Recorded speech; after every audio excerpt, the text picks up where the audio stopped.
with Enzo Maresca. And he's given his first interview recorded on Chelsea's website and put out there on social media today. And I have to say that I was very impressed with the calm nature of the man and the way that he come across.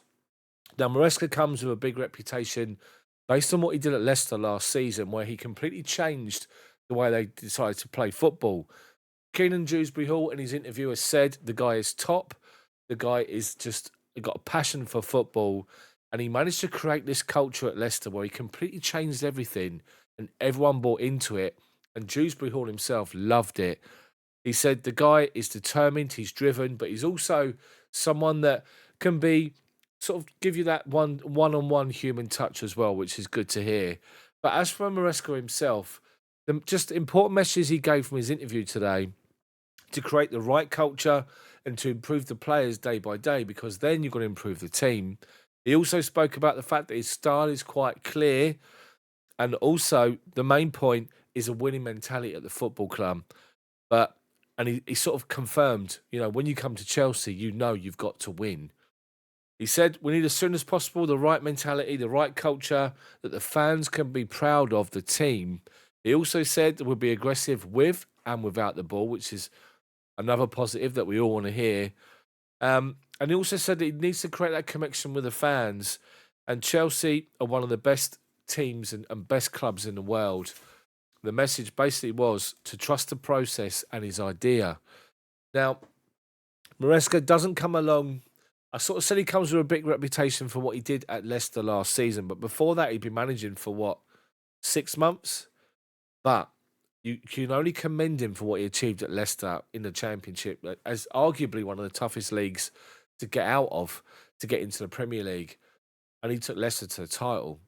So he's familiar with the likes of Dewsbury Hall. Dewsbury Hall obviously knows Ben Chilwell and Fofana. But what we saw today in the training images that were released by Chelsea and all over social media was so good to see, the new training kits. You got the likes of Wesley Fofana out there. You had Reece James and Nkunku, Romeo Lavia training. All the players that are not involved in the Euros, and even Mykhailo Mudryk was back, picture of his back to camera training. And obviously the players are putting on social media their images from training today. The message that we keep hearing from people that join the football club, from Maresca himself, from Dewsbury Hall, from Tosin Adarabioyo and others, is that there is such a talented squad at this football club. And given the right direction, Dewsbury Hall, and I quote, said, could be very dangerous to play against. And Chelsea have just got an abundance of talent in the squad. But in the meantime, Chelsea is still going out and they're still mopping up and buying exciting youngsters. Now, the last video, we focused on, obviously, Dewsbury Hall. We focused on Victor Osimhen, with Chelsea still being there or thereabouts with interest for him, often the likes of Casadei and Lukaku. And we also spoke about the youngster that we pinched from Barcelona, Mark Guiu, who for 6 million is going to lead the line up front with Nicholas Jackson, the two of them this season.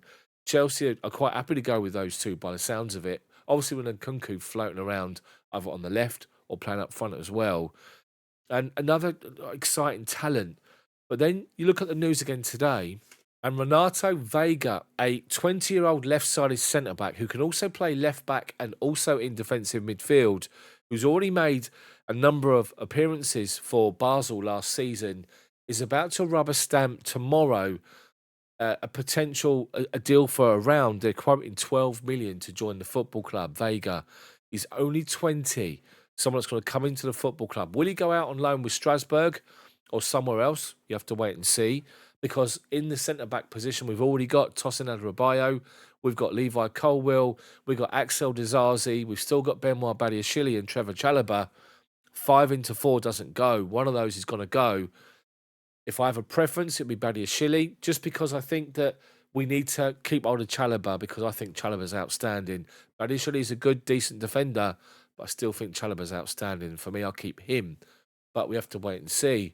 But Chelsea are stockpiling, aren't they? They're stockpiling these youngsters, and just the talent we got coming through. I guess the way that probably the mentality is that these players will play, and when they get moved on, the youngster steps in.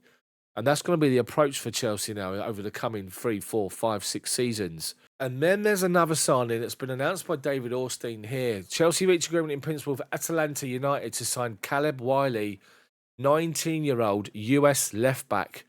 7-year deal for a reported 8.5 million. Be set to be loaned out to Strasbourg for regular first-team action. And he's obviously noted the fact that Chelsea got great relations with Atlanta United.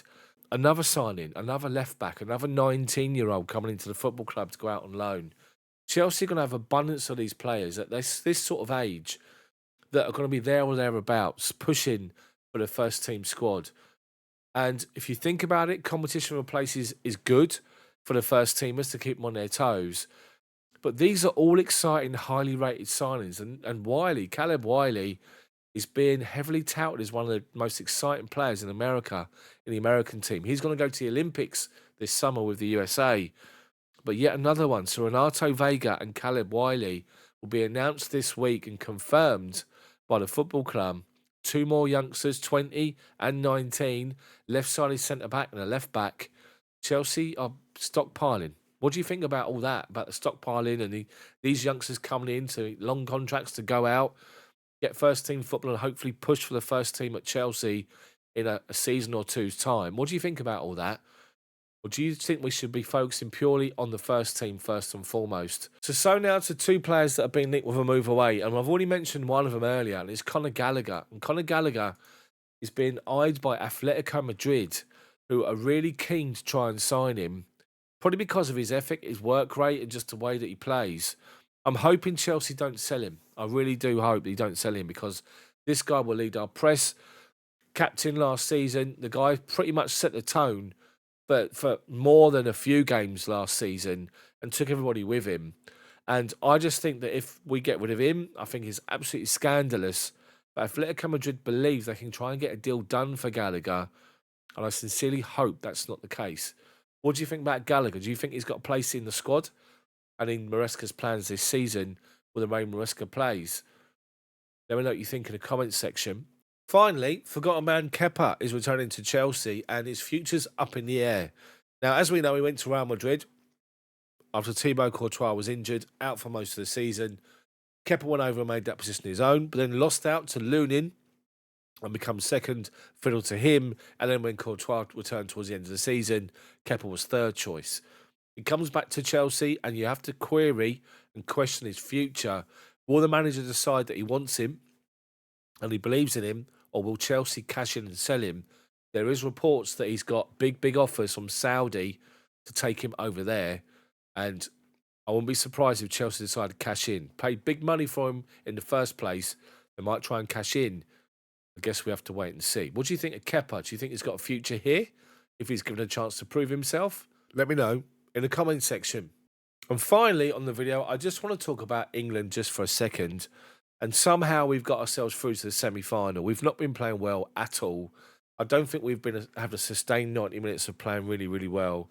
What I will say, Conor Gallagher's gone on there when he's been given the opportunity to try and make an impact, and he hasn't really done so because he's not really been given a chance or much of one. He did start a game and come off at half-time and come on in a couple of games. But Cole Palmer comes on and just looks so composed, so relaxed, always looking for the ball to be played into him, always trying to create, and yet we still don't start him. But he stepped up and took the penalty the other night, the first of five brilliant penalties. But the first one, all important. Pressure, what pressure? Great strike from Palmer. Big old celebration. Not the cold one, but a big old celebration. And we head into the semi-final on Wednesday against the Netherlands. Will Cole Palmer start the game? Probably not. But will he have an impact from the bench? Hopefully so. Somehow we've got ourselves to the semis. We've not played well. Now's the time to turn up and start playing well. Could we do it? Could we actually win this thing? Don't write us off. I wouldn't be surprised.